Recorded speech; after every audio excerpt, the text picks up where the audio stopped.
உறவுகளுக்கு அன்பான வணக்கங்கள். தகாத உறவில் இருக்கும் மனைவி கணவனிடம் ஜீவனாம்சம் கோர முடியுமா?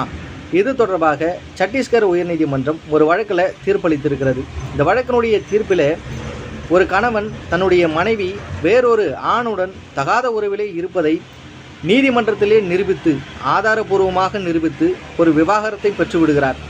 அவ்வாறு விவாகரத்து பெற்றுக்கொண்ட மனைவியானவர் தகாத உறவிலே வேறொரு ஆணுடன் தொடர்ச்சியாக இருந்து கொண்டு வந்து தன்னுடைய முன்னாள் கணவரிடம் எனக்கு ஜீவனாம்சம் வேண்டும் என்று சொல்லி சிஆர்பிசி செக்ஷன் 125 சப்செக்ஷன் 4 கீழாக அவர் தனது கணவரிடம் ஜீவனாம்சம் கோர முடியுமா என்றால், இந்த தீர்ப்பிலே ஒரு தகாத உறவில் இருந்து கொண்டு முன்னாள் கணவரிடம் அந்த பெண்ணானவர் விவாகரத்து பெற்ற பிற்பாடு ஒரு ஜீவனாம்சத்தை கேட்க முடியாது, அவருக்கு கேட்பதற்கான உரிமை இல்லை என்று இந்த தீர்ப்பிலே சொல்லப்பட்டு இருக்கிறது.